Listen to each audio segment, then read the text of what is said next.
we're going to say, let me try this. The radio, they have the radio. Hello guys, who are you? Giovanni Insignatis. Spencer Lyon. Okay. The gang is here.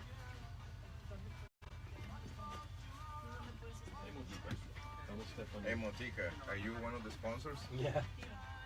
Or that's your cookie? I almost stepped on your cookie, dude. So I thought because we're kind of all sponsoring this, or our ventures are somehow linked to it. I think it'll be kind of cool that, when we say hi, each of us, we say what is it that we do in real life, our day job. Okay. Okay, you already got your first you got your first live feed. So, Thank you, Mr. Baroto, for supporting Blink Radio. Baroto Architects, let them know that we're doing a BizTECH show, where I get to say absolutely nothing because I don't have any tech experience. no politics. No politics. But he owns the hardware store. What can I say? Is where we'll buy all the gear. Yeah, that's right. I'm the hammer and the nail. Okay, here we go. Oh God, let's not get there. Yeah. Okay, so I'm going to welcome everyone. I'm going to introduce first the two of you BizTECH gentlemen, and then lifestyle co-host. Okay, so you two are my co-hosts on BizTECH. You're my co-host on lifestyle, and after I introduce all of you, I say again welcome. I cue you in, and each of you start saying hi. So let's do it this way, just because, whatever. Okay, so then you're going to say who you are. Okay. And briefly, what's your day job? Perfect. Same and same. Okay. Okay. Both of them? And then All of them. I'm All of going them. to Your take it different again. Yeah. Take it again and say why women here, the diversity of Miami. And Does anybody have a flash then drive? let's start it from Spencer. Spencer, you're the first X No in flash the drive? script. Okay. No, I don't have I don't one. know. Sorry. If you saw, but I put in so You're going to everybody record talks the about audio. why they're making their professional life in Miami. Okay, so that's exactly Right now we're what at 20 starting seconds. We can talking. go on the air right now. Or Okay. no, we got another 4 minutes. You decide. No, we go. Go. Right now? We are in 30, Ready? We're down to 10 seconds. We're ready? 10. Tell me 5. 4, 3, 2, 1. Good morning and welcome to Ask Alice. In this program, we will be discussing trending topics on business, technology called BizTech, also real estate, lifestyle, and many more. You're listening to us through 94.5 FM radio, or Blink Radio, Key Biscayne Community Radio. And my name is Alice McLaughlin. I'll be your host every Wednesday from 7 in the morning to 9 a.m. With me are three amazing co-hosts, Spencer Lyon and Dr. Edwin Hernandez, who will be bringing you their experience in business and technology. Also with us today is our co-host, Giovanni Insignatis, or Insignares, who will be sharing his expertise in lifestyle topics. Welcome. Welcome. Thank you, Alice. I am Edwin Hernandez. I'm here in Miami, and actually my office is in Boca. It was a long drive back from Broward over here.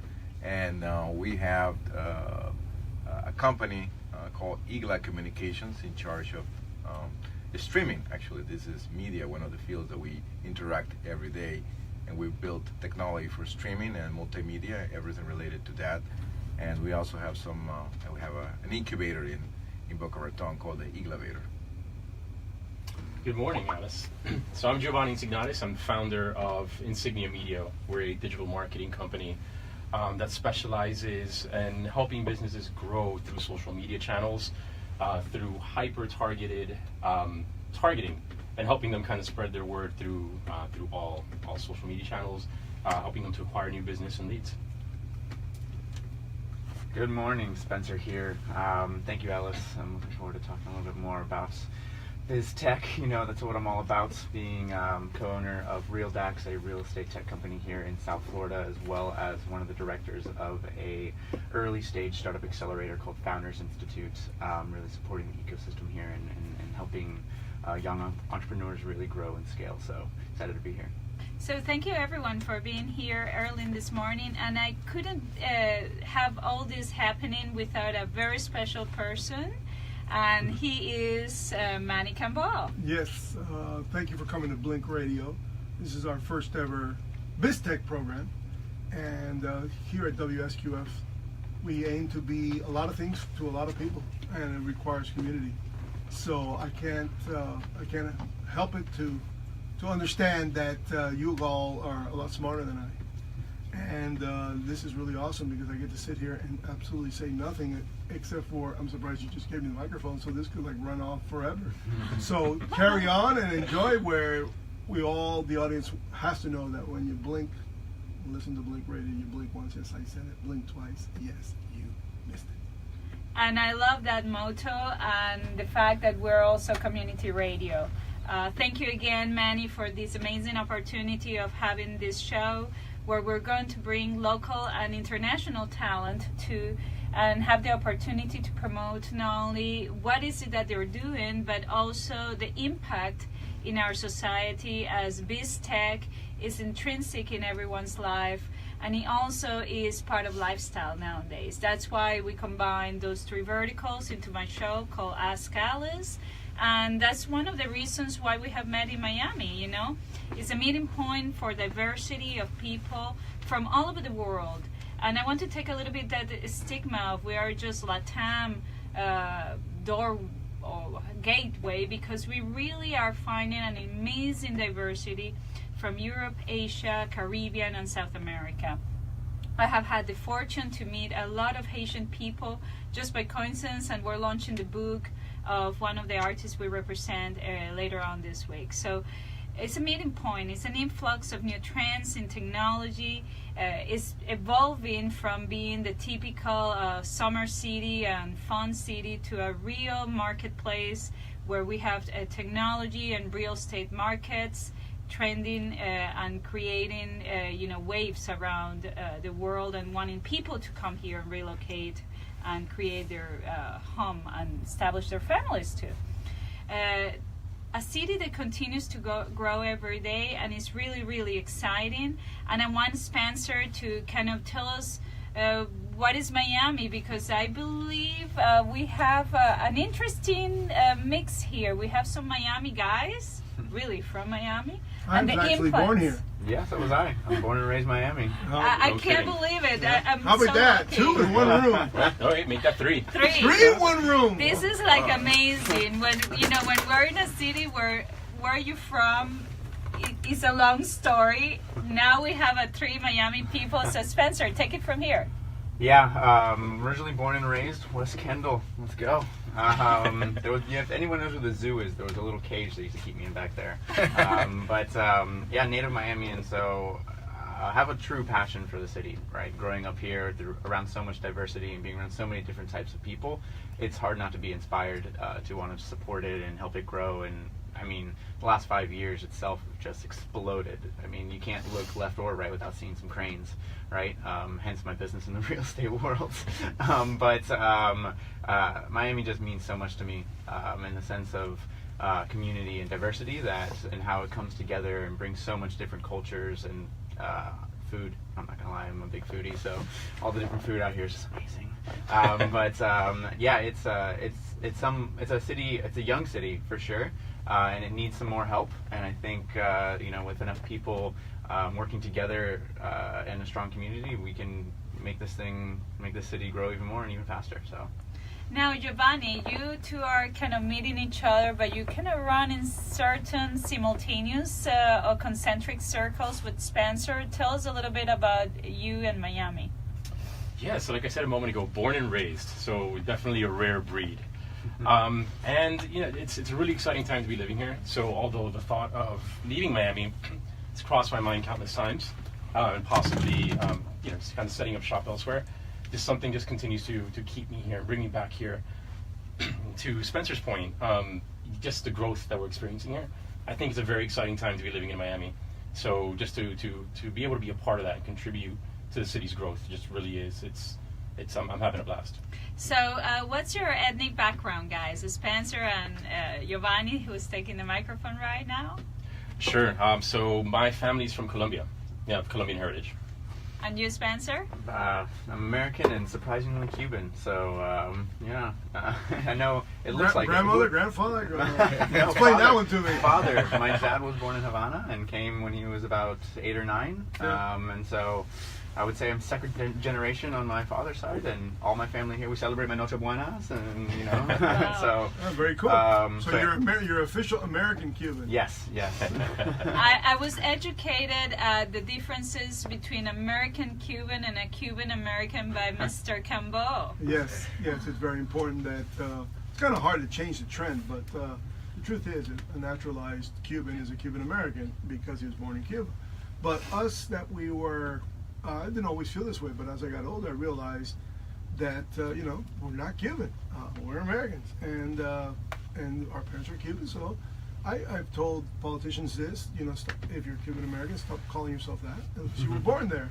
So I try to, I wrote a book, and I try to emphasize it in my book as well, that we're American Cubans, and I think everyone should do that. I'm an American Colombian, I'm an American Venezuela, even though it's a conflict of English per se, because the hyphenated has an English purpose to it. It doesn't apply in Miami. You know what I mean? I'm an American, and I fight for the liberties and the stuff in this country that I'm so happy my parents could go somewhere, and that's what America is, a place of innovation, of technology, places where you can actually chase the dream. It's actually very possible here. So call ourselves what we are. I'm an American, so I'm an American Cuban. Awesome. So now we have the international headquarters, shall we call it? Yeah. For some reason, we kind of position ourselves in this side of the table. Hey, no, we're not afraid of you. It's like you guys are welcoming us. That's how I take it. So Edwin, tell us a little bit about you. Thanks, Alice. I came to the United States actually in '97 to study. I have a PhD from the University of Florida.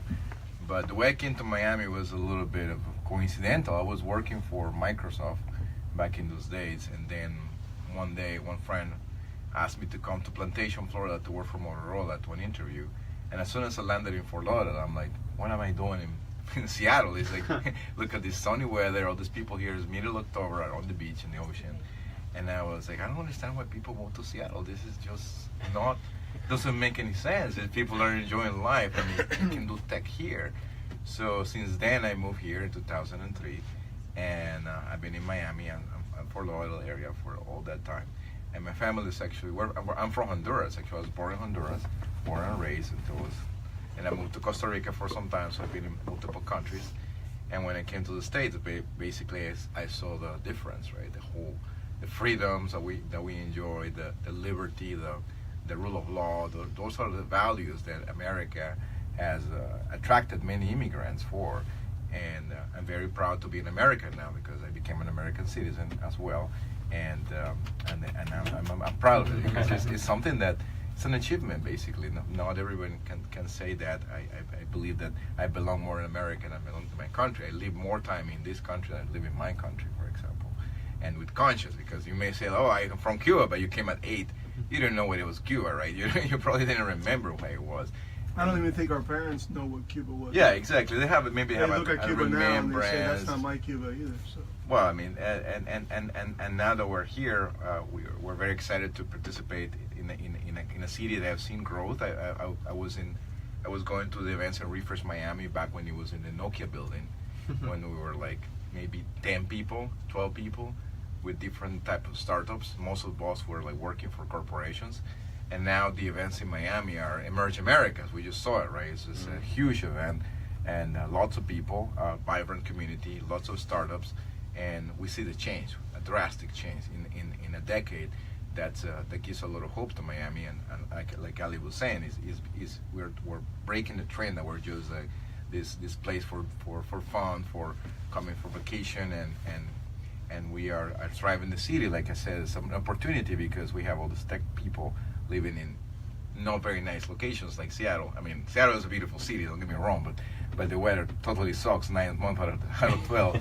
And we have Miami where 12 months, maybe a few weeks, we have a little bit of a hurricane, a little bit of a hiccup. Just a little hurricane. But I think we survived, so we're resilient to that now, and that shouldn't be an issue.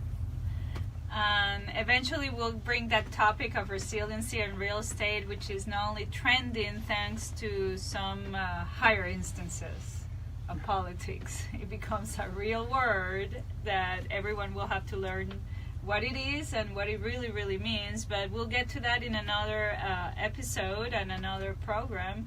And Manny, tell us a little bit about you and your heritage. You did mention your... It's really cool because you talked about Emerge, and I went for the first time because you brought me there. And that's the beauty of having a community-based radio station. You meet people like you four. And it's very exciting because I otherwise wouldn't have met you if it not for this station. So Alice brings me to Emerge, and I myself get to be proud of my city and its immigrant influx. And being an American Cuban, I'm really moved by a mathematician, 20-something years old. His father and mother were mathematicians in Cuba. The education is touted in Cuba as some big thing that I never believed, and I still don't believe. But in this particular case, I was knocked off my feet because this young kid was looking for money. He had a booth, and he perfected a system to pass the SAT exams. And he already figured out that it wasn't about arguing the educational curriculum system that I believe is flawed and failed in this country. He just went straight to where the market is, where the profit is. I know this country's obsessed with tests. This is a young Cuban boy whose parents were mathematicians. He came here at 15. And I'm speaking to him, and he has this, I think it was called Vera Academy. And I grabbed the brochure, and he did a test to me. He right in front, he goes, "When's your birthday?" I said, "October the 11th, 1964. It's on a Thursday." Just like that. And I go, "How'd you know that?" "I added this, I added that, I subtracted by 2, blah, blah." And I go, I just like, "What?" He goes, "That's how I teach kids to pass these exams, by adding, subtracting, and assimilating words to words associations. And I guarantee them 25 points higher than their previous exam. And it'll get them into college," with his bright-eyed and bushy-tailed confidence. And that was Emerge for me. There was other companies that were even more impressive in terms of the platform that they were discussing and the money they were raising. But because this boy was from Cuba, came to America, and immediately started thinking big, using his skills, which was math, he created an educational platform for children to pass the SAT exam. What did he do? He sold the whole program to a charter school, which I'm a believer of, school choice.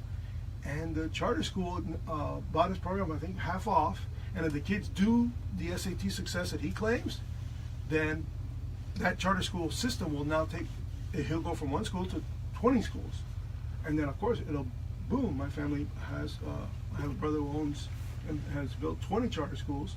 So obviously, I've already spoken to him about it. And that's how this stuff percolates, you know. Now, as far as my heritage is concerned, ironically, not ironically, kind of purposefully, we were NBC Radio in Cuba, and we were the first American license. The Campbell family bought a small radio station called La CMQ in 1933, and it was taken from us when the TV was invented by 52. And then by 59, obviously, the revolution took everything away. So it's not my direct line. It was the brother of my grandfather. So it's kind of cool that the most business-oriented and proactive business clan among the Campbell families was my father and our kids and me and my brothers. So I thought it was fitting, in a kind of egotistical way, to bring radio to El Exilio. And my cousins are very proud of us. Not proud of me per se, because my father unfortunately didn't get to see this, having passed away in 2013. But it was very moving that this is what they call the American dream, when you can not only can you dream a little dream that stumbled upon me, which is a radio license, because that's all it was. I won a lottery. I didn't purchase the station. I won a lottery, and so I was granted the right to speak, and that's America.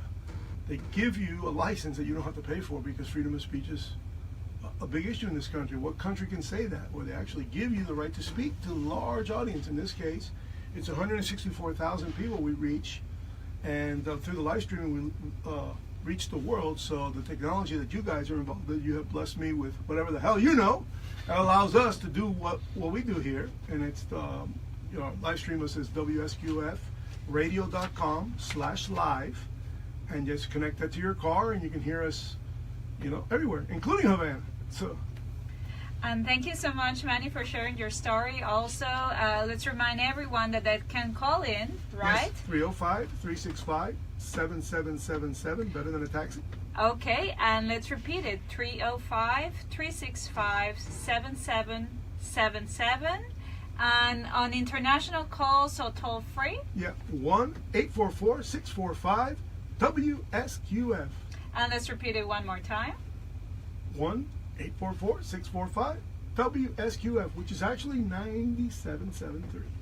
Awesome. So let's repeat it, the 305-365-7777. And we're going to go to a little bit of a break, and we'll come back very soon in Ask Alice with taking it from the top, emerge, post-emerge, our impressions, and more to come.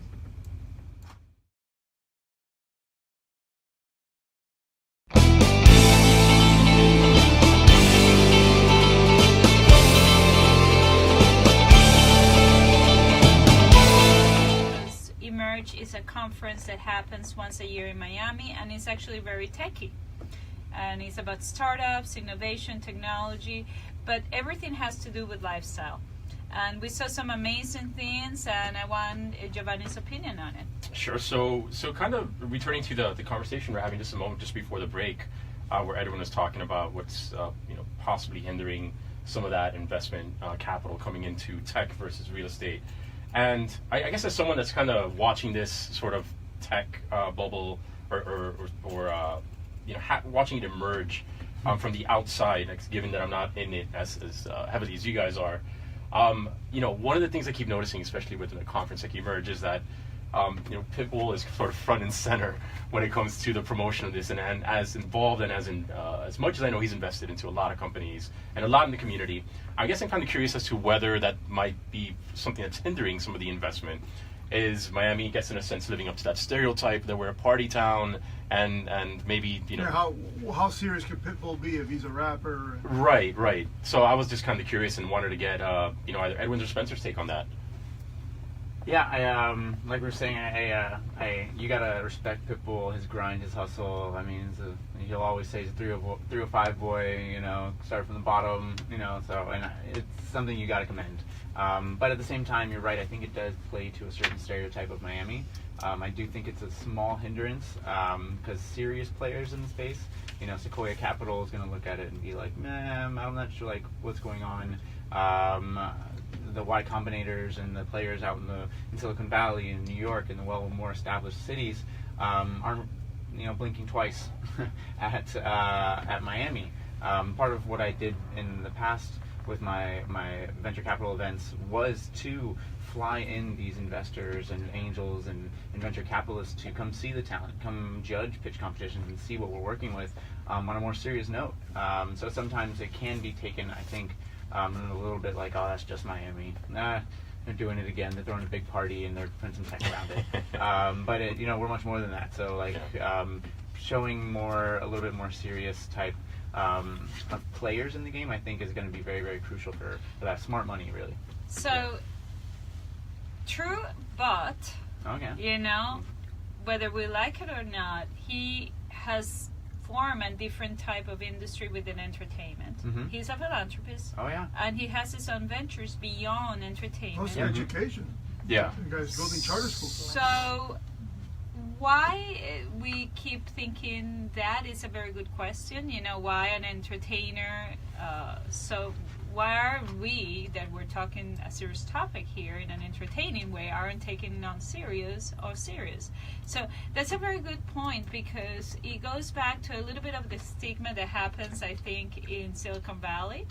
And talking to some people from Silicon Valley, and also Giovanni, you and I experienced a collaboration with, what a surprise, a trio of guys, and I'm the only girl ever to be hosting with them. So maybe our stereotypes are inherited, not only because of our past, but also because other stereotypes are trending or marking tendencies that are not necessarily the ones we may want forever in the future. But what do you think on that? You know, we have a Silicon Valley tendency, very male dominated. They call the girls geisha girls. Whether you are, Where does that happen? Yeah. Oh my Really? God, you're taking the plane? I'm not Holy taking any blame. Where does that happen? cannoli. I haven't heard that one yet. Yes. But I mean, and you're right. I think the stereotype doesn't necessarily come from us here. I think it comes, or like the stereotype, or like the perception of a stereotype comes from other cities towards us. And so until that kind of flips, because we'll preach all day that, I mean, again, you can't knock Pitbull. He's awesome, like you said. Amazing. You gotta give him I props. really, totally hey, do. by the way, I do listen to people. Oh, of course. I just want to meet him and tell him that I grew up to No, his but music. I love it. but I don't know if you saw, but in after Emerge America's Pitbull himself launched hackathon. Yeah. So the hackathon, you can go to his. We may post the website. I cannot remember last night. I found it. I raised her actually for that. But it's a very interesting hackathon because he wants to use blockchain technology to validate royalty rights for musicians, which is a big problem, right? Like right now, musicians, they don't get paid, or sometimes they complain they don't get paid enough by the Pandoras or by the Spotifys, and they don't know where the money is coming from. Some people make a hit and they get $300 a month, and then they're like, okay, why? They don't know, right? So that's a problem that he's trying to solve. So and going back to the stereotype of like entertainment, like Ashton Kutcher. Okay, it's a total goofball, right? So he was one of the main investors on Twitter, right? He was one of the biggest investors in many startups in the Silicon Valley. So many stars with vision, in my view. So why not in Miami? Like we try to maybe, I think people need to make the first step. Some people need to take the risk and say, look, I risk it. I put 2 million, 3 million in the startups. We fail or we succeeded with a 30 million exit, with 100 million exit, whatever, or an IPO, whatever it is, and then but it needs to start happening because I think there is so much that you can do with your own bootstrap money.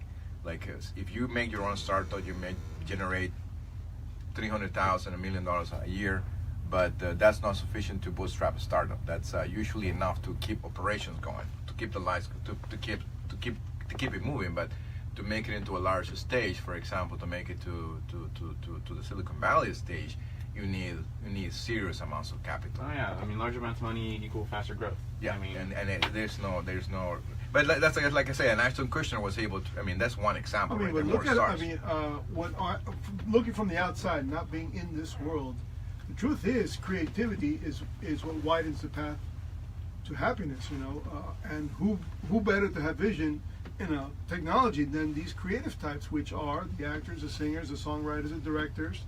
But we have other local people that aren't Pitbull. I was thinking of the founder of Facebook that is the least known, Eduardo Severin. Yeah. And he went to Gulliver High School. He was right down here, right? Right. No kidding. Or Jeff Brazilian Bezos. born, you know. Jeff Bezos, right? He's Bezos' from father Miami. was a Cuban man who raised Jeff.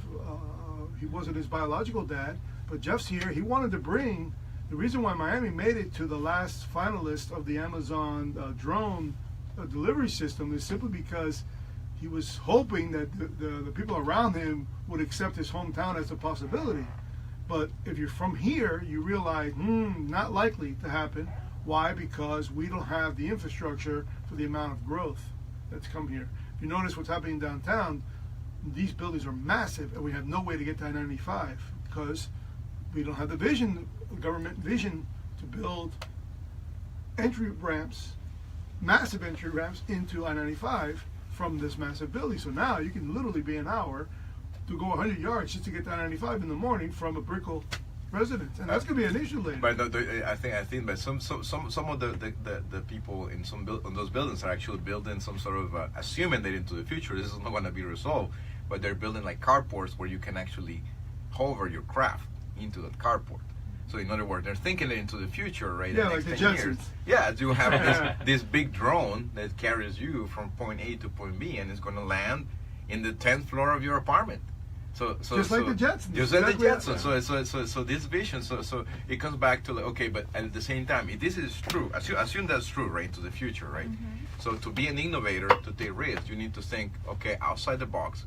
If this is going to happen, what are the problems that are going to be facing? What are the problems that are going to happen for that to happen? How can I solve them? And those are the issues that innovators need to answer. So then they create new technologies, because I mean, the Googles and the Facebooks in 10 years are going to be history. Like the same thing with like Motorola, right? Okay, 20 years ago you would say Motorola's going to be out of business. You would say no, but now the name doesn't even call anything, right? It's not even a brand that you will recognize as with any value. And Giovanni, we are talking very much how technology impacts a lifestyle, and we were part of a podcast that is really created and held in San Francisco. Tell us a bit about what was your experience being actually behind the camera, but being part of that. Yeah. Well, let me tell you that the impression that left on me, kind of seeing those guys recording the podcast here. In one sense, I kind of thought, okay, well, maybe Miami has arrived. There's some guys from San Francisco that are pretty deep into the tech scene over there. They see what's happening here, so they decided to come attend and then record a podcast here with I forget the gentleman's name now, from FIU, Saif Issouf, and which I thought was a very, very engaging talk. But overall, I think it's exciting to see all these things that are kind of emerging out of there. I guess perhaps I'm just not paying as much attention as I should. And it moves really fast. It does indeed. But it was very exciting to attend. And I think one of the things that really sort of stuck out to me is looking at how some of these startup founders are just getting younger and younger. So the talent pool is just growing exponentially. And I think, I forgot where I read this now, but it definitely resonated with me, and it definitely holds true with what I saw. It emerged that programming is the new literacy. So, watching these younger kids in developing these programs, developing these new products and services at such a young age was mind-boggling. That's incredible, because the school system is not geared to teach programming, and yet these kids are finding a way to do it on their own. There must be something going on that I'm not aware of, where it's not coming out of the public school, and I don't really think it's coming from the private schools either, where are these kids becoming programmers as language? The internet. Exactly. Right. There's that thought, right? So you see this kid, right? Teach yourself. Just go to the anything internet these and days. self-teaching themselves, right? Yeah, what's the name of this kid that went to Facebook that built this app that he was very poor? The 15-year-old? Samian. I saw that in one of the shows here, and then he actually was self-taught. The parents bought him a laptop, and then he started learning how to program, watching YouTube videos. And, Right. And the thing is, like, okay, if you want to be a computer science guy, you want to learn how to software, then if you have the aptitude, I mean, you just need a little bit of a push. Actually, you will enjoy school. It will not be a burden, because you will enjoy every class, because every class will be a challenge for you. So I think those kids that have this natural talent for that needs to be like fostered, need to be kept here in this area. I will say, like, this guy moved to San Francisco now. He's in Google now. I think he was moved from Facebook to Google the last time I saw. So this is the creative kind that we have to keep around here. So How do we do that? How do we keep him here? I mean, we have natural stuff, right? We have this beautiful weather. We have this beautiful set of lots of women from all over the world. It's like, I mean, why can not keep a guy here? It's like, what else you want? We don't have to. Alice We don't have to do more. Alice, what do you think? is shaking her head. She over said the there. same thing. She's like, we have beautiful guys. Yeah, the same thing. I don't know. They have everything. So you're telling me I'm going to have more guys to choose from? Is that what There you're you telling go. me? Yeah. The pool's getting larger. You didn't think I was going to answer Or that? you have guys that will program you. The programmer lover. How Ay, about that? caramba. Yikes. This is See? getting hot. Blink once, I said that, and blink twice, you missed it. Quenche is Brazilian or Portuguese for hot.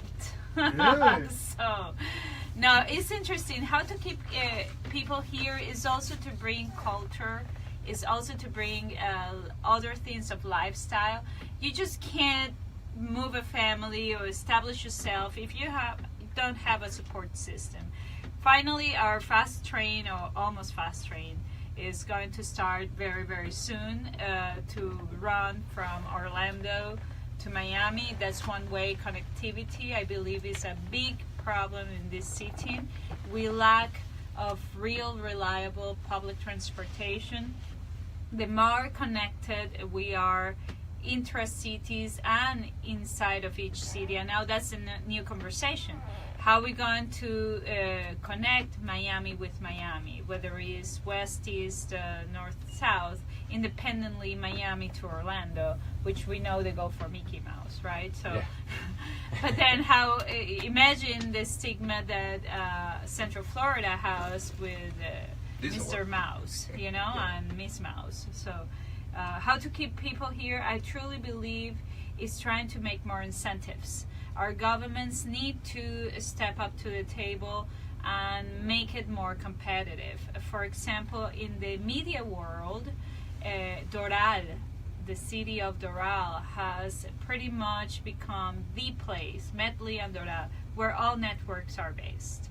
They're giving all kinds of incentives to build studios or to be a content provider. There's a lot of industry.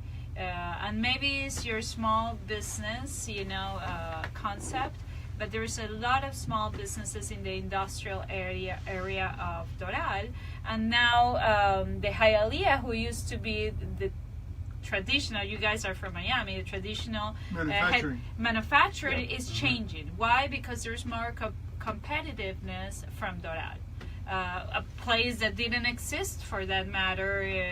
10 years ago. Started in 80, yeah. Yeah, it started, and it was really cow pasture. Homestead now is becoming the center of FedEx distribution center. Why? Because they have the land. It was inexpensive. They made it available to them. So I think that's the only way that we're going to be able to grow, capture the big eyes and interest to stay. Not just to pass through, not just to attend and emerge, is to stay, to invest, and bring your $500 million capital, and then diversify it into as many startups, fit into that concept of that venture capital group. And I'm going to start seeing some changes, because I'm already speaking with some investors from Silicon Valley that are wanting to relocate or bilocate for the reason of, guess what? Income tax. Not only that. Well, yeah, it's free to live in Florida. Yeah. I will surprise you with this one. What's They that? have female children, and they live in Seattle. So that experience that you and I had, Giovanni, where I was literally the first girl to really collaborate with the team. I'm not saying I'm the only girl being interviewed, but to be quote unquote co-hosting with them, it is a phenomenon. And I was made aware of it. The girls are treated as geishas in that. What, in the tech world? Yeah, because it's really male dominated. Now, let's not go too far. And our producers are two amazing female veterans in the media. The team is led by Joan Roulan. Thank you very much, Joan.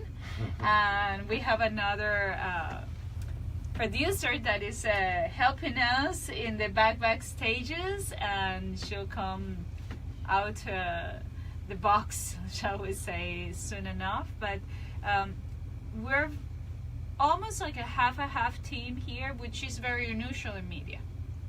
But media is very male dominated. And tech, you tell me, we interviewed one of the very few doctors, and actually female leading dean in FAU. I think she's the only female dean. She's the actually we had the first one. Yeah, she's the first female dean in the College of Computer Engineering. Actually, I would say maybe in the College of Engineering at all, because what happened is FAU had a new dean in the College of Engineering, and they chose a female for the first time in their history. And that's a big accomplishment, because it's like Alice said, it's a male-dominated field. But Dr. Urdo Ergon, she is leading the FAU computer engineering and electrical engineering department. So So she's the boss of maybe 40, 50 male faculty. And she has, in the faculty, I would say females maybe account for 8 to 10% of the population.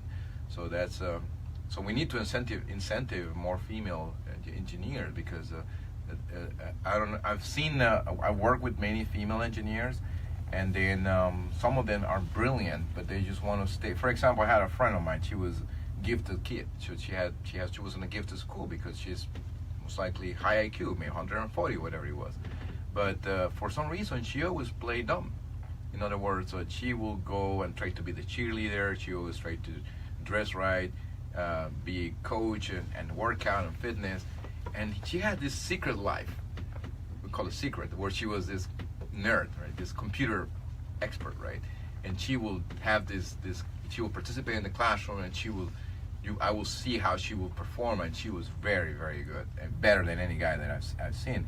But for some reason, she always kept that, like, I don't want anybody to know that I can do that. I want to portray that I'm just this cheerleader type, and this blonde girl, like blue eyes, whatever.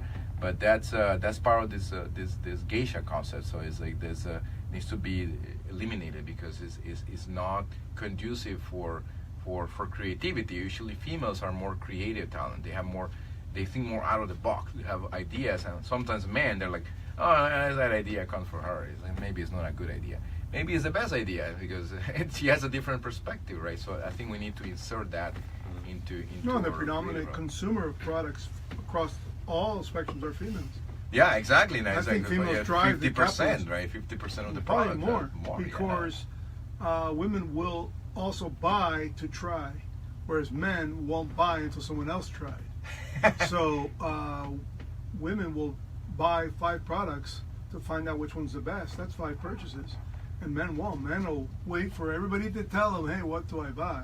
And then they'll buy, and they'll make a second choice if they were wrong. But women will drive the economy, drive free market capital. It always has been that way since the beginning of time. I mean, it's just, I don't even think we would have gone into the industrial age if it wasn't for women's desire to acquire things that make life easier. Starting with with home life, you know, the cooking, the cleaning. That's just the way it is.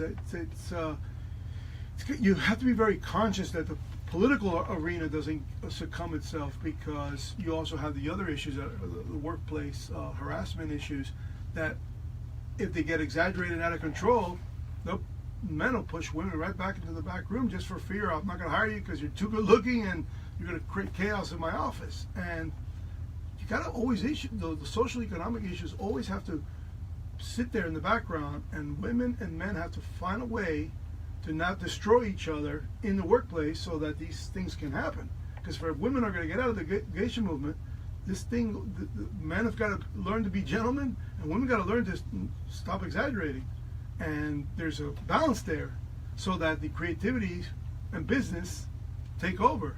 Because I see this trend that you guys are discussing here, and I'm just being a witness here, but I'm also politically oriented, so I see what's going on out there, especially what goes on in Hollywood, since we touched on that too. How are women going to get more proactive in the workforce, because they're probably more talented?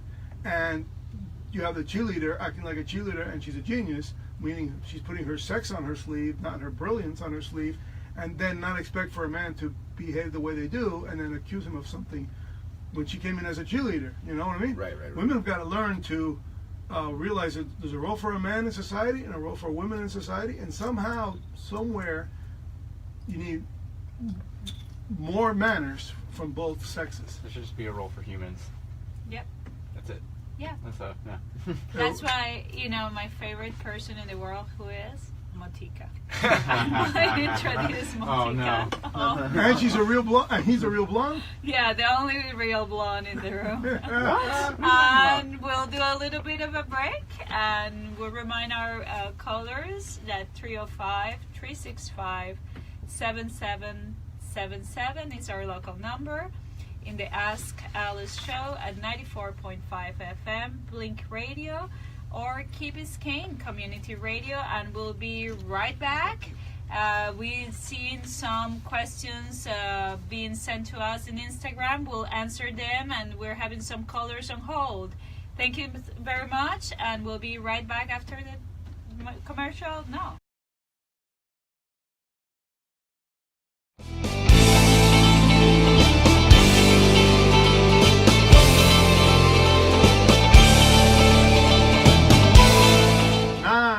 8, 7, 6, 5, 4, 3, 2, 1. We're back with Ask Alice. Alice, Yes. help me. That was the last song by Joni Mitchell. So help us here. Where do we make this giant bridge from technology to culture to Miami? Well, but Oh, I guess you don't have to answer. I guess the caller will answer. let's see who's calling in, and we'll take it back from this conversation. Let's see. So you're our first caller. Could you Hi. please introduce yourself? Yes, my name is Rose. I'm from here, from Key Biscayne. I just wanted to say a little bit about girls learning how to code and do programming. I know that there are a bunch of after-school programs and nonprofit organizations that are already working with girls, and the one that I recall right now is the one called Girls Who Code. I know that they start like from 6th grade to give after-school programs, and they have, I don't know, close to 100,000 girls who have gone through the program. I think that's interesting, and it would be great if you have somebody from that organization that participates in the program in the future. Oh, that's a Hey, great my- idea. So my who wants to answer- answer that question? And I believe Spencer is in the epicenter of everything, and especially being from Miami. So Spencer Lyon Rosa, or Rose, he's going to answer your call in the Ask Alice show.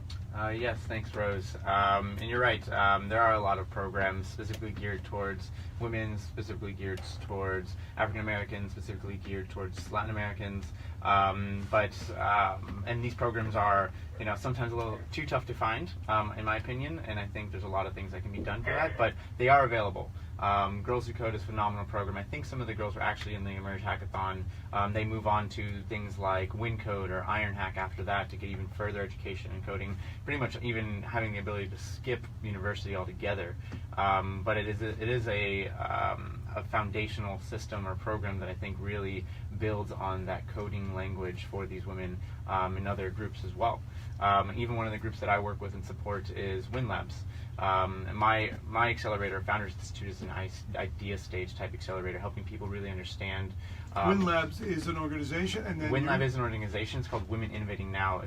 It started off at Boston. At Babson University, and they brought the program down here. Babson's the #1 school for entrepreneurship in the country, and actually they're launching an MBA program here in South Florida, being it's the second largest alumni for them in the entire country, and we get a lot of presence for that. But WinLab is a great group for women entrepreneurs who need that support system, who are looking for that support system specifically focused for them. So we work with them closely because we'll get women from, let's say, these coding schools who then come into our program to scale and grow their business and get the foundational pillars, and then go to WinLabs for growth and expansion. So like this ecosystem is starting to develop itself. What is the name of your venture again? So Founders Institute. And where they can find more information about Founders Institute. Yeah. So Rose can, share with her acquaintances or female Sure. friends. Yeah, so Founders Institute, you can just go to fi.co. You can learn all about it. We're a global organization in over 60 countries, 150 plus cities now, started by 2 people, one you know and one you probably don't know. The one you don't know is Adeo Resi, and the one you do know is Elon Musk. And pretty much their goal was to export Silicon Valley. So we manage that group here for South Florida, and then work closely with other groups to help foster this ecosystem even further. Is there a phone number you would like them to know? Maybe you can just give me your phone number, Spencer. My Give phone's Spencer- blowing up a little bit. I would give you mine, but if you go to fi.co and go to the South Florida chapter, you'll be able to find us there, and definitely learn a little bit more about the program. Spencer, what's your role in it? I'm one of the directors of the program, so I help. It's a 14-week startup accelerator, so it's pretty much a startup boot camp that you go through. We meet every Tuesday evenings. We do 2 cohorts a year, meaning like 2 groups a year, one in Broward and one here in Miami. We just actually, yesterday was our Broward graduation, so that's where I was last night. We actually had 3 out of the 20 companies who started with us, and that some people might be like, what? 3 out of 20? We have about a 30% graduation rate because our program is designed to be challenging and is designed for you to learn if you're an entrepreneur or not. Both are great, but at least now you know.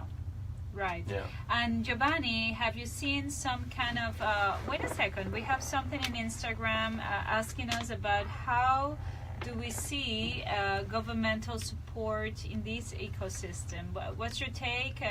Yeah, so I've had some personal experience in participating in an incubator at Miami-Dade College called the Idea Center.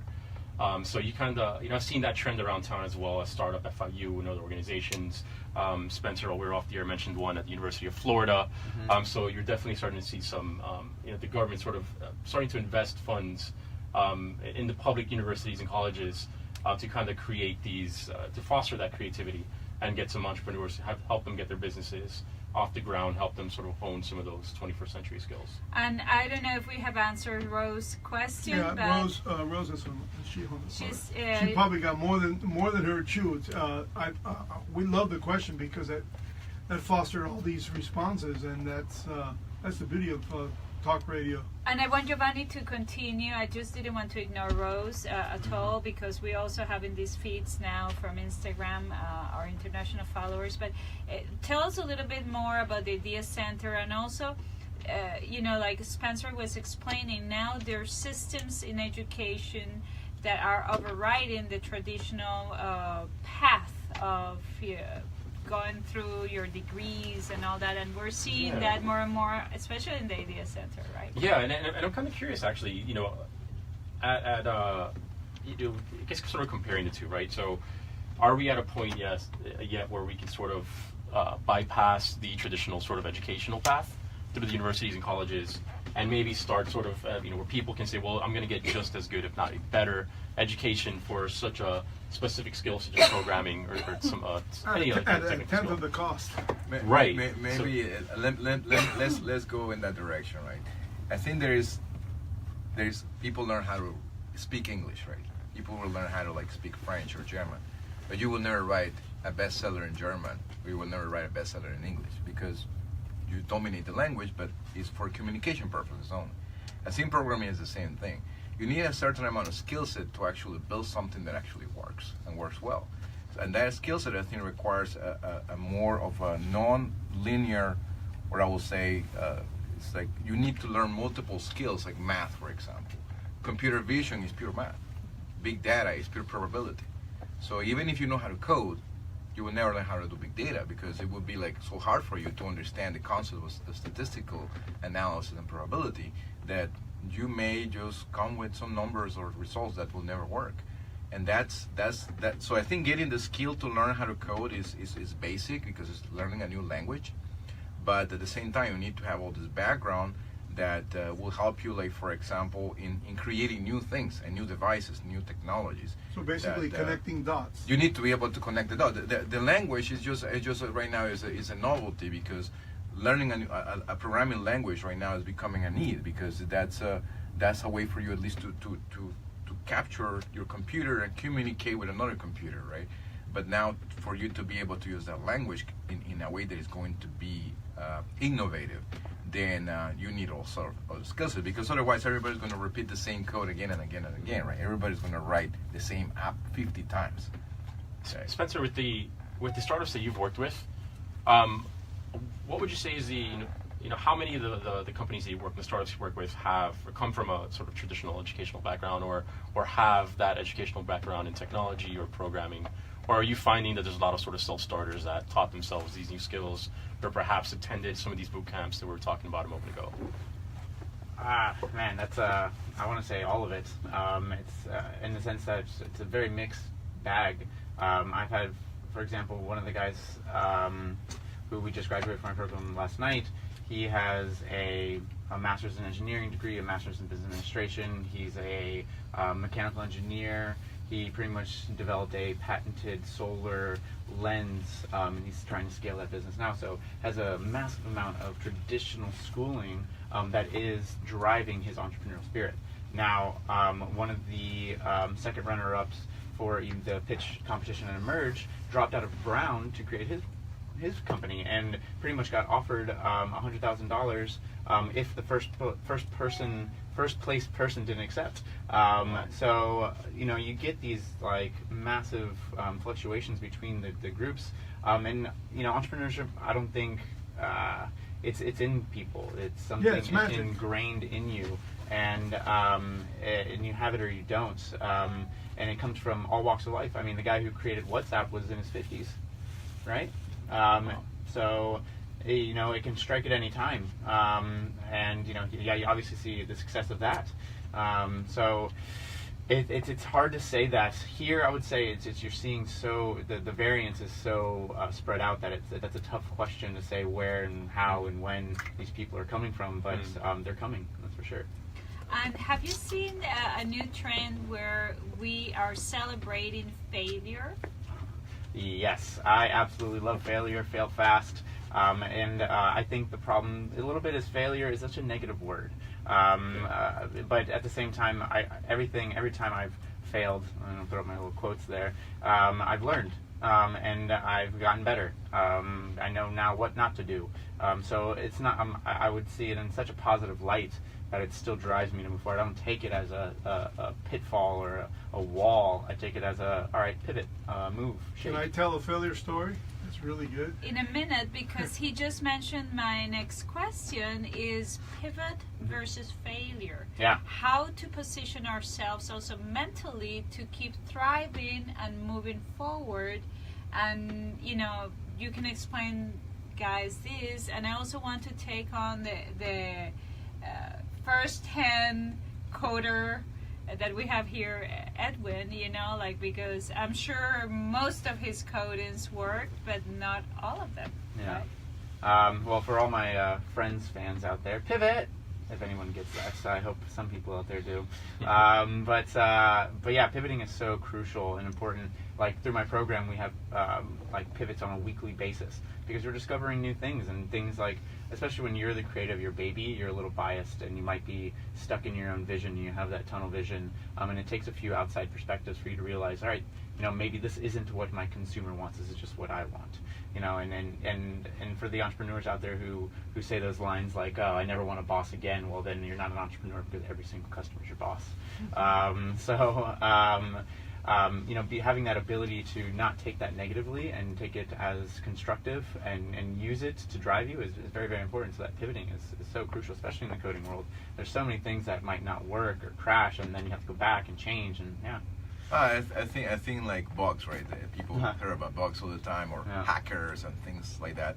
But that's basically the way things work in software, right? So you build something the first time, you put something together, and then you have to make sure that it's optimized. Now it needs to run perfect, it needs to run better, you need to make another change in the hardware. So all those changes are ways that you pivot your code. So I think software engineers, especially, are more in tune with the change, and they have to more in tune with the change because things keep changing every day. 10 years ago, we didn't have an iPhone. Now we have an iPhone. Now we have to learn how to write code in iPhone or iOS, or now we have the connected devices, now Internet of Things. Then we have so many more things that we're developing. And as we create all these new technologies, then we have to pivot our mind because if you learn, for example, I ran into this guy this weekend at Coral Springs. We were presenting in another Innovate Downtown, talking about government involvement and the local government event, so they can bring more startups and create more business around the Coral Springs area. So this gentleman, he said, look, I was in IT 10 years ago, and I was doing this, I was doing that.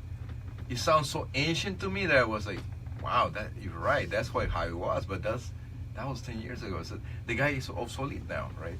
So a guy that was making maybe $64,000 a year, $80,000 a year, now he has to do something else because he has to pivot, because he has to pivot from career, because now he feels that it's too hard for him to go back to where he was before, that he can't, right? He just block his mind. He could maybe, I don't know, maybe put a little bit of effort. But I think the engineers, and especially in technology, right, you have to keep pivoting. And then ideas, and in our incubator in Boca, we have a few companies, and there are 2 or 3 that are still stuck in the same idea. They cannot change, or they don't want to change. They don't want to pivot. And they don't want to pivot because they're basically like hard-headed. But some people sometimes you have to be hard-headed the idea, because maybe it doesn't stick. Many people have 40 no's and then 1 yes, like J.K. Rowling, right? She had 100 people said no to her book. If she would have pivoted, okay, I'm going to write a book on space, or I don't know, something else, sci-fi. then we didn't have Harry Potter, right? So we didn't have all the successful stories. So sometimes you have to kind of like decide, make the decision. Either you stick with the idea and you stay, and then you really believe in the idea, or really sort of failure. Nobody wants it because it could be like that too. Now, I'm loving some of the curricula I read from some of the guys from Silicon Valley, and they feel very, very proud putting in their LinkedIn dropout. What do you guys think of it, Giovanni?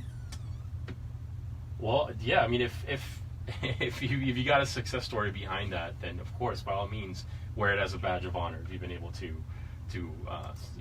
find some kind of success in a venture that you created, despite dropping out and sort of taking that more traditional path in education. So absolutely, I mean, I would wear that, wear it proud. Now, it's also, I think being an entrepreneur is also in vogue right now. And I love that you said that your program, weeds that has a 30% graduation rate, because it really sort of weeds out those who are the sort of entrepreneurs and those that perhaps need to kind of work on themselves a little more to reach that point. But it's it's sort of a double-edged sword, because as great as it is to be an entrepreneur right now in this day and age, it's never been easier to start an online business or to start a business. It's also really dangerous in that it's because it's in vogue. You're also in vogue. You also have, well, not only competition, but a lot of people that perhaps aren't necessarily. Well, I mean, competition for the seed money, the investment capital. Because you can start up something, but if you can't take it to the next level, you could. Yeah. All of a sudden, someone takes your idea with the capital. Yeah. Yeah, but at the same time, I think is like he says, an entrepreneur are you will say are born, but at the same time, if you have a tennis player that may be a good tennis player, but if they never play tennis, they don't know they're a good tennis player, right? So if you were not sometimes born you stumble. around it, Sometimes in the playing of tennis, you stumble on something that was keeping you from being great. It could be just a type of wristband, a type of grip on the racket that you struggle with, and you end up not being the tennis star, but you end up developing the perfect tennis racket because you discovered something that other people might have problems. Same with golf. Half of the golf gadgets are terrible golfers who made something to improve their golf game, and it's because they sucked. Yeah, but at the same time, I think it's that value to create from a disadvantage, turn it into an opportunity, right? Yeah. Even if you lost that capital seed, you lost that hackathon, even if you lost your business, it's like look at Donald Trump, right? He's 3 times bankrupt, right? Or like he has 3 wives. He's my marriage failed. I think it's over for me. It's like no, he's just and it's all an his example, kids, right? all his kids came out articulate, smart. Yeah, so it's like it's an example of like resilience, right? Like I mean, maybe I don't agree with everything he says on TV. Maybe he doesn't sound that whatever, but it's an example of life that all of us should see, because that's an entrepreneur. Because if you see those characteristics in a person, that guy is going to make it, because and then you invest in that guy, because that guy is not going. He's going to be relentless. Nothing's going to stop him, and that's the key value for entrepreneurship. I guess the concern stems from, perhaps people are people that perhaps don't have the self-awareness to realize or understand that perhaps they don't necessarily have what it takes to be an entrepreneur and are dropping out, which at the end will negatively impact their lives. And I'm actually show its ugly face throughout the course of their lives. Yeah, the quitting part will always stare you in the face, and if you just quit once, chances are you'll do it again and again and again.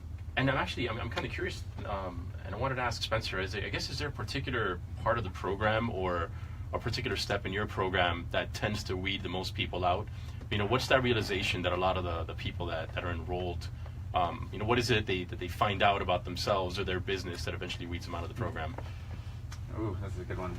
Very interesting. Just to quickly comment on the whole dropout thing, I think it's great if you have a plan. If you don't have a plan, then don't do it. Yeah. And that leads into your question.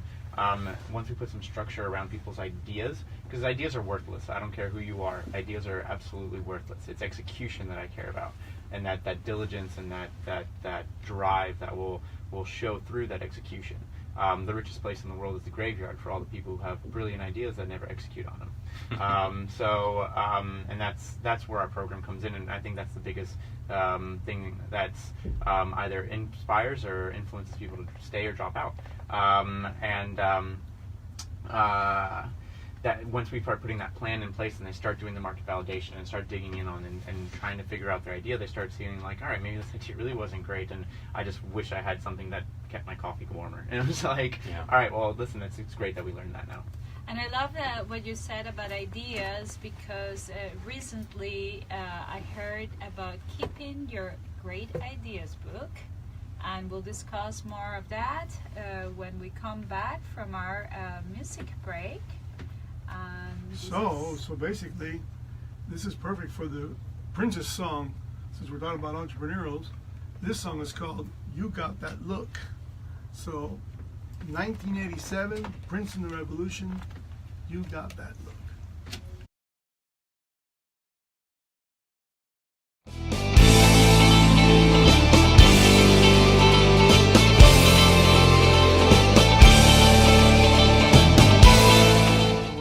We have a caller, Juan Paredes, who wants to speak to the group.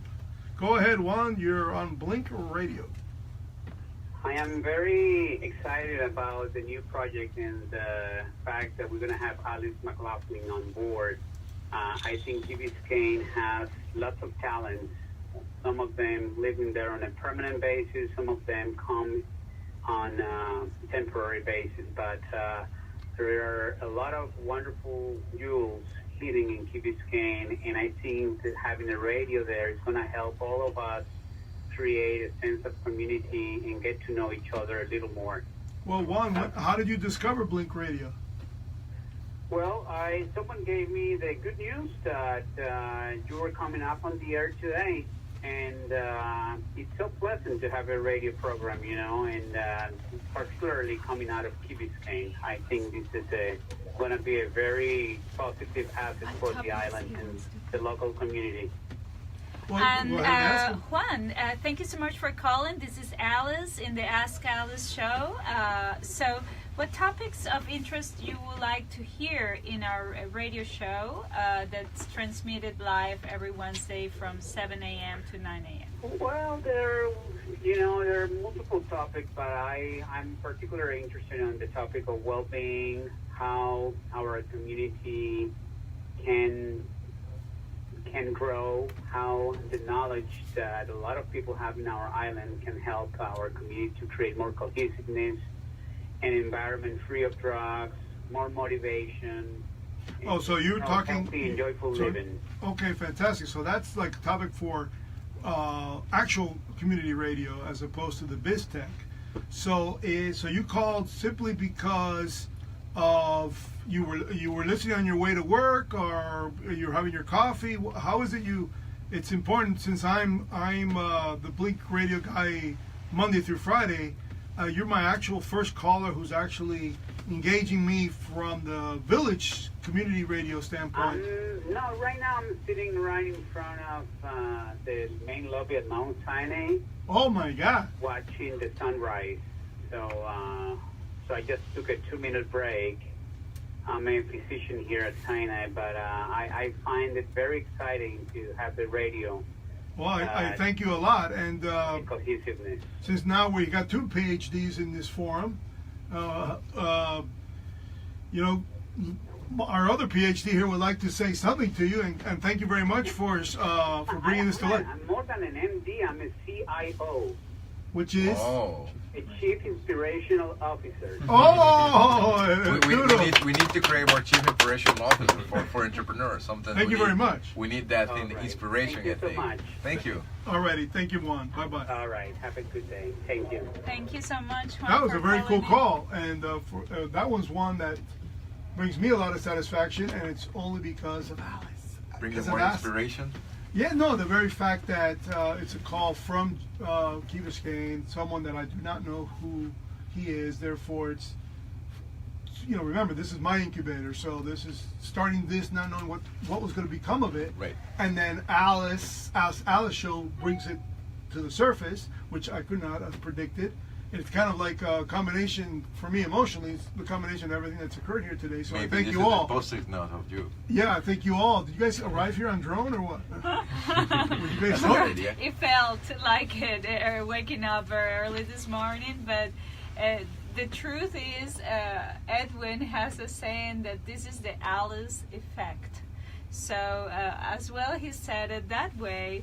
It's interesting because every time I collaborated with the art world and design world in Italy, especially in Milan, where is the mecca, one of the meccas in the world for design, not only fashion, which is kind of most known, but also industrial design, utilitarian 3D, things, 3D furniture, all kinds of things. Milan is really the capital of the world. I mean, they call it, they changed my last name.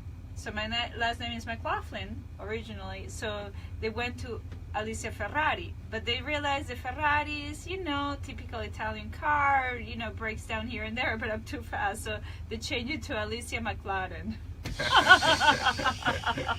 So be prepared because, we're just the beginning here.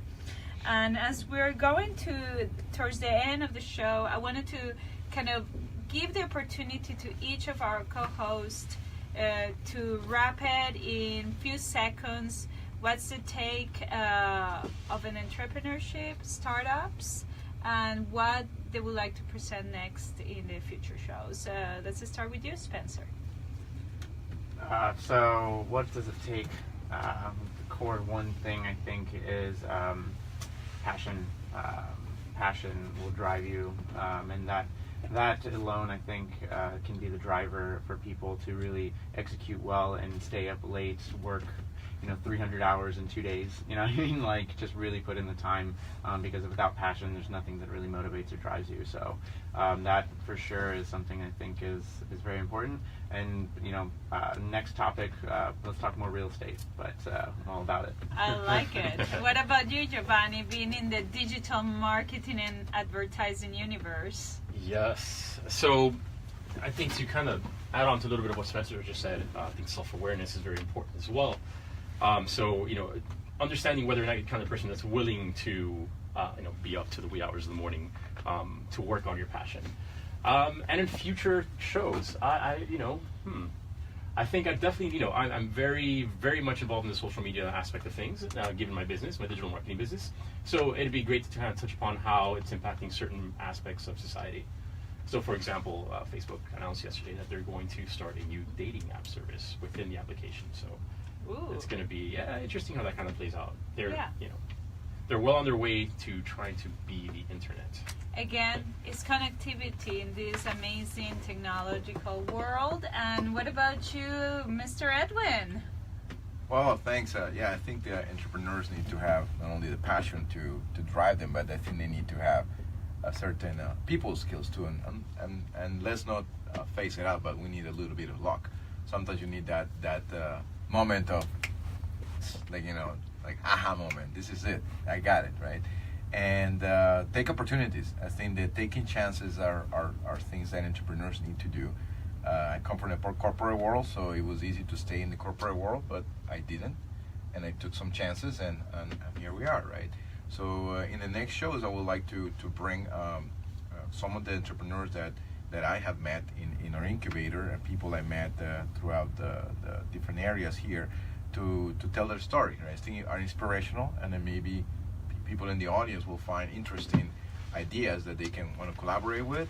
And as a side note, we'll be using some of my technology here in this radio station, and we will be beta testing or guinea pigging, or like they said in the Microsoft world, dog fooding our own technology. So we'll try that and see how that turns out. So hopefully we'll have a success story again.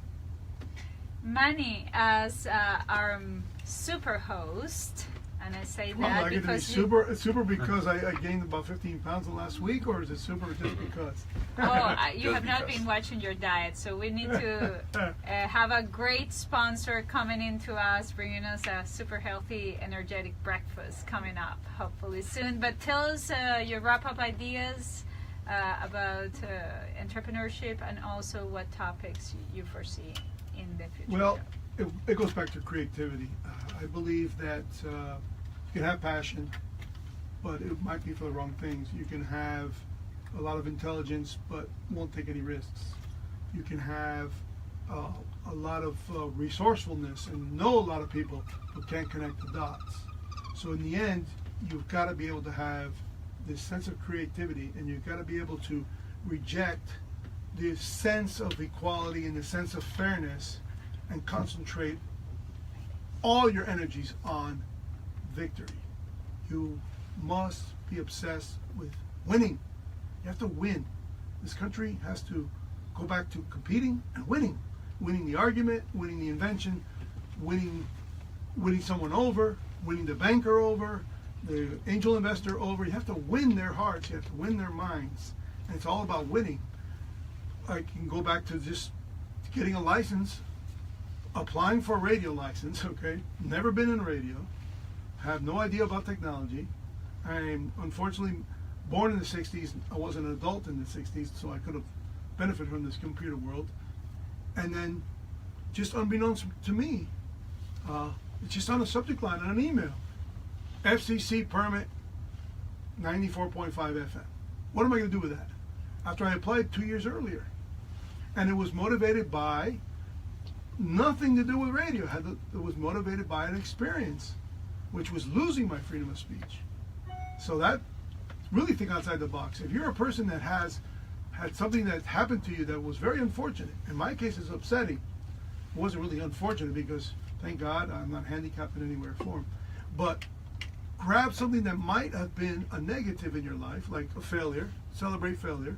I felt really upset that I'd lose my freedom of speech. And of all people who can publicly lose his freedom of speech on the front page of the Miami Herald against a school district, because that's who took away my freedom of speech, Miami-Dade County School District, to be able to buy it back for 10 miles after losing it for 1 mile in my own city, I'm sorry, man, that's what motivates you. And I believe every one of you has touched upon what gives you that eureka moment.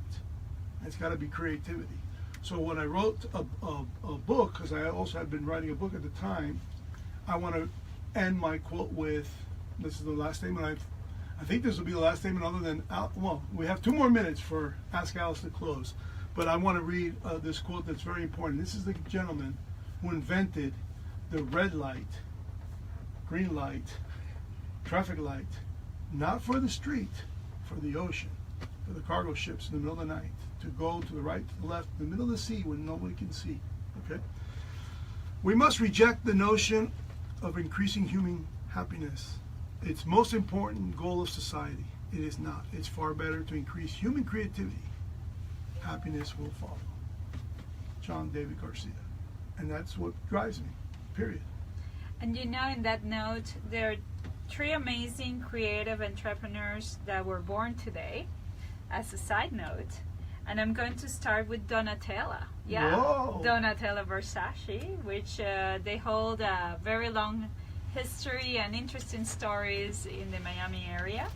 And we also had David Beckham, who's going to start making history into the football field, and Dwayne Johnson. So it's quite interesting that we end up with creativity, and we have these 3 amazing creatives. You mean The Rock? The Rock. So And two South Florida residents. And I'm back on Yes. The Rock. Absolutely.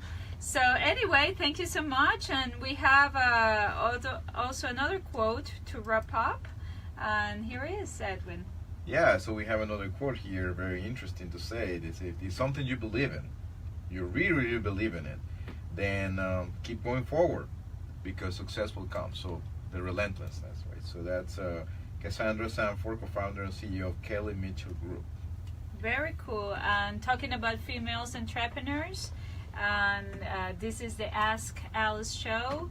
Please follow us on Instagram, Alice McLaughlin Star, and you will see more to come in digital media thanks to Insigniers very soon.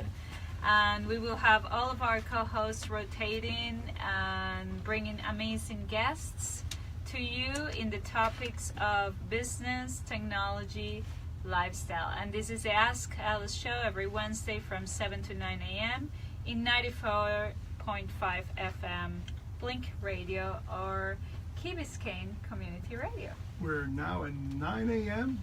Stay free, my friends. This is WSQF 94.5, and we leave you with How to Be a Millionaire. Yes, in another edition of the Ask Alice Show. Sacan champán. ¿Dónde está? That was very good. Las mimosas. That was natural chemistry in this room. Very good. That's some serious mojo. Ah, serious, And the only thing that unifies us all, quite frankly, is a plug for the hardware store, Ace Water, that we all drank. How did you all feel? We should call it the product placement. Product placement. Yeah, there's a role. There's a role Yes. to play to get the to get the Ace on board. I just can't. It can't be fast out of the gate because then I get succumbed by Manny put up a radio to promote the hardware store. No, do it in the Ask Alice show is the way to do it, so it's not your own show. Yeah, I guess so. You bring it through here and we distribute accordingly. We share. We're not greedy. We just like big shares. Alice, I gotta get going. Yeah, I know. I got you. Thank you so It much. was You very have the nice meeting you too, universe. man. I see you plug. Thank you so much. So We'll talk. Thanks for the cooperation, man. Appreciate it. And you really hide your feelings as well. I know. That was pretty cool. I was totally surprised when you said that. I said, wow. It was nice. Thank you so much. Maybe I'll send you an email so you can give me a little bit tentative, like your calendar, Oh, absolutely. to know Sure. when you're here, whether you're not, or, okay? I'll follow up with you guys. All right. All right. Cheers. Bye.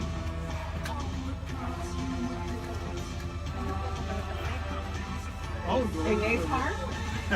He sells no, coffee man, too. it's all go to the Oasis. That's a little bit of Hialeah and Key Biscayne. Right there next to the gas station. Give me coffee, give me coffee. You want coffee? Ustedes no saben del Oasis. No, no, Cuando no. vinieron a la playa nunca fueron al Oasis. Ha cambiado, pero se lo compró unos mexicanos, pero they're making mistakes there big time. But they stick with their pastelitos and their croquetas and everything, they'll be fine. They built a building like an old, ruddy, failed building, right? That everybody loved. Leave it alone.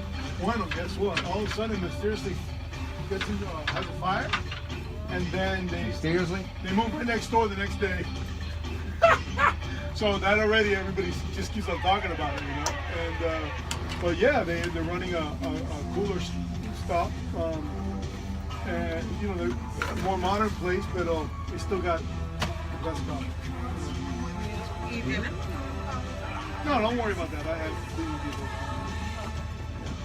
Yeah, it's all go to the Oasis. This thing will run.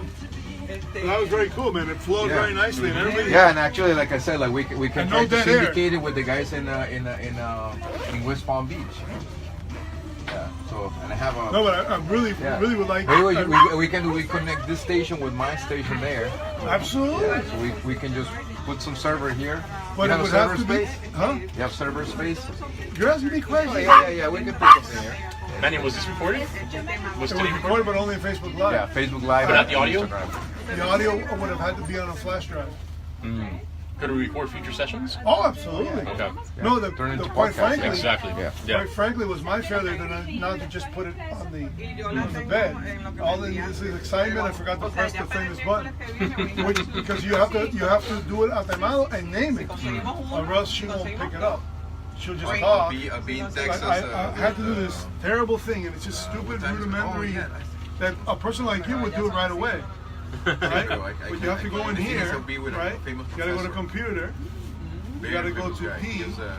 There's a Double magazine click that all the it. computer Gotta go to people audio. use. He's the Double editor. click it. Then you gotta go to recordings. Double click it. Then you gotta put new file. I just make it wake up. And these are the ones I've recorded already. His name is. And then we have to create But a I'm new gonna file. send him an email to see if. And that's what drives me crazy. Wednesday? So I said to We myself, can have it for 15 minutes. Tell him what he works I on. need a new file. See, now what do? For my lack of knowledge, how would you give me put a new file so I can name a new file? You know what I've been doing? Renaming these and borrando es. Tell me, sit there and you tell me if you can figure it out.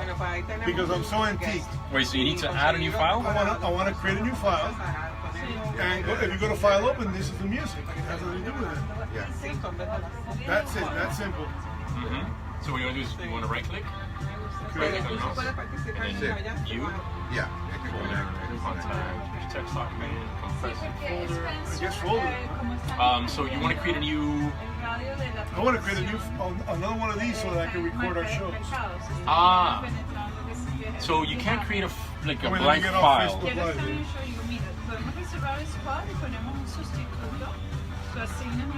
Was that fantastic or what?